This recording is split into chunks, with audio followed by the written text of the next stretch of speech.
Guys, I just feel I have to do this from here. This whole Man United case is becoming an absolute sorry case, if you ask me. I don't know what else has to give, what they have to do. They've got a couple of options now to try and sort out this whole mess that Man United have found themselves in. Um, we know, this change is not going to happen overnight, but they have to decide uh, which route they want to take. Do you want to sack the manager? If that is the decision, they need to make it fast. Are you going to get rid of all the players, or virtually all the players? Because you look at the majority of the players playing for Man United. We keep saying this. These are not good enough. They are nowhere, near good enough. The recruitment strategy at Old Trafford has been messy for quite some years now.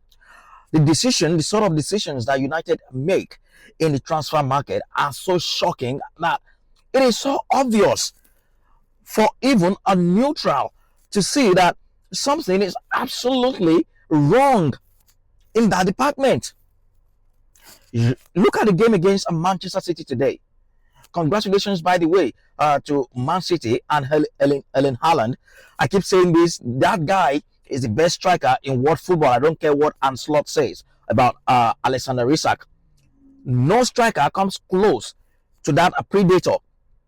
And you look at Manchester City today, they did a business on transfer deadline. They bring in one of the best goalkeepers in world football in Gianluigi Donnarumma, and straight off Pep Guardiola slotted him into action.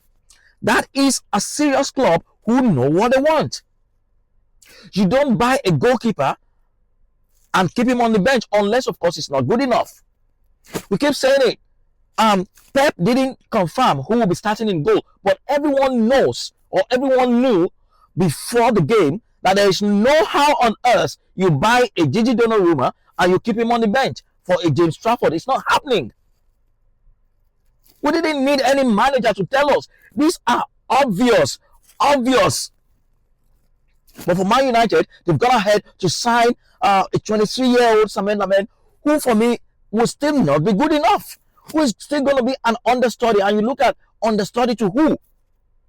Ate Bayendil. You look at the save that Donnarumma pulled off today at 2-0 down. If that had gone in, it would have made it 2-1. Huge pressure on the whole Manchester City defense. We could all see how the players, the defenders, Erling Haaland, every single one of them went to congratulate, to celebrate with Gigi Donnarumma as if he had just got a goal. That goal right there is equal, that save right there is equal to a goal by its own right. And that is what you do as a big club. You bring players in with huge mentality, with a lot of pedigree, a lot of winning instinct. Donnarumma has brought out to Manchester City the stability, the calmness, the assurance that the defense, the players, all the players know that we've got a world-class goalkeeper behind us. And we just have to carry on doing our own thing. Don't get me, I'm not saying, all the goals or some of the goals today were by Archer's and by Bayendil's, fault. But if you had a Donnarumma in goal on the other side, he probably would have saved like 2 of those goals. Trust me. I don't care if you want to argue about this or not. He probably saves 1 or 2 of those goals today. And that is what Man United have consistently done over the past couple of years, bringing in below par players to the club who are not good enough. The only 2 players right now that Man United have got, are Mbeumo and Matthias Cunha. And the moment Cunha was confirmed to be out of this derby, I knew it was all over. Those are the 2 guys, and maybe Mason Mount as well, who go ahead and press. They've got no legs, no energy, no determination. Bruno Fernandes loses the ball way too easily, doesn't have the legs, doesn't track his runners, loses his mark. There's everything wrong at Man United, and they need to fix it. And like I said at the beginning, there are a couple of options available to them. You can either sack the manager, or the manager can change his tactics and formation and play 4 at the back, because right now he hasn't got the players to play 3 at the back in the Premier League. And we all know he might not change. He might not change his system. Because all managers die by their own principles. So you either decide to fire him now, or he sticks with the 3 at the back, or you wait another 1 or 2 transfer windows and ship out all of these crybabies at the club.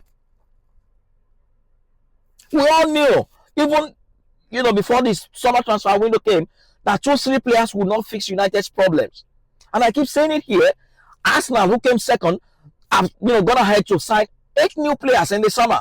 Man City, the same thing. Liverpool, the Premier League champions, they signed about 6 or 7 players, and United have only signed 3 or 4 players in the summer. And you expect them to fix all the problems all at once. And even some of the players they signed, like Benjamin Sesko, I still don't know how that is a fit for Man United.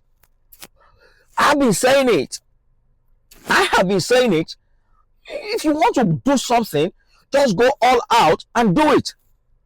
You knew you needed a striker. Go for a world-class striker. We had a couple of them available at the time. Not Benjamin Sesko. Benjamin Sesko hasn't even got a 15 league goals in a season for RB Leipzig, and he's coming into the Premier League on the back of what? They're decent strikers who could get the job done. I still don't know how he fits into this Man United side or into the Premier League. And then we all knew they needed a new goalkeeper like 2 seasons ago. And what have they done? They had Donnarumma available in the summer. They had Emi Martinez available, 2 world-class goalkeepers, and they've settled for a 23-year-old who is coming in to be an understudy to another or 2 goalkeeper. Who does that? It all seems like Man United at the moment is just one episode after another. It's one drama, one comedy, one chaos waiting in the wings to happen. It's a comedy of a club right now. Just dismantle everyone, sell off all the players. You either keep the manager or sack the manager, but you keep repeating repeating managers. They will still want to get in their own players, and then they start building again, and the whole cycle continues. So you either stick with the manager, and it's high time you got rid of all these useless players at the club. Luke Shaw shouldn't be in Man United as we speak, but he's still playing in 2025. This is shocking. It is calamitous. God save Man United. Honestly, God save Man United. All right, see you guys. I'll come up with more updates on the match and other games this weekend for you guys much later on. Thank you.